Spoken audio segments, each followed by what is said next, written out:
त्या कंसाने कारागृहात ठेवलं. कारागृहात ठेवल्यानंतर काही दिवसांनी त्या देवकी मातेला महाराज पहिला मुलगा झाला. त्या कंसाने पहिला मुलगा मारला, दुसरा मुलगा मारला, असं बोलता बोलता त्या कंसाने देवकी मातेचे महाराज 6 मुलं मारली. 7वा मुलगा योगमायेने महाराज लपवला आणि 8वा मुलगा महाराज जन्माला आला. गोपाल कृष्ण भगवान की जय.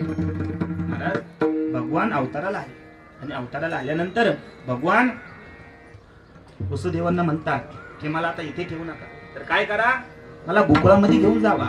नंदाच्या घराला मजनी गोकुळाला माया उपजली तेथे. मग महाराज वसुदेव काय करतात, एका पाठीमध्ये गोपाल कृष्णांना घेतात आणि महाराज गोकुळाकडे निघतात. तर मध्ये यमुना मातेला महापूर आलेला असतो. त्या भगवंताने यमुना मातेला शब्द दिलेला असतो की मी आल्यानंतर पहिलं दर्शन तुला देईन. आणि महाराज ती यमुना माता भगवंताचं दर्शन घेण्यासाठी अशी वरती वरती म्हणजे पाणी येऊ लागलं बघा. तर त्या वसुदेवांच्या सुरुवातीला महाराज पोटापर्यंत पाणी आलं, नंतर मग त्यांच्या छातीपर्यंत पाणी आलं, नंतर महाराज त्यांच्या तोंडात पाणी जायला लागलं. शेवटी श्रीकृष्ण भगवंताला दया आली. मग श्रीकृष्ण भगवंताने काय केलं, तर त्या टोपलीतून महाराज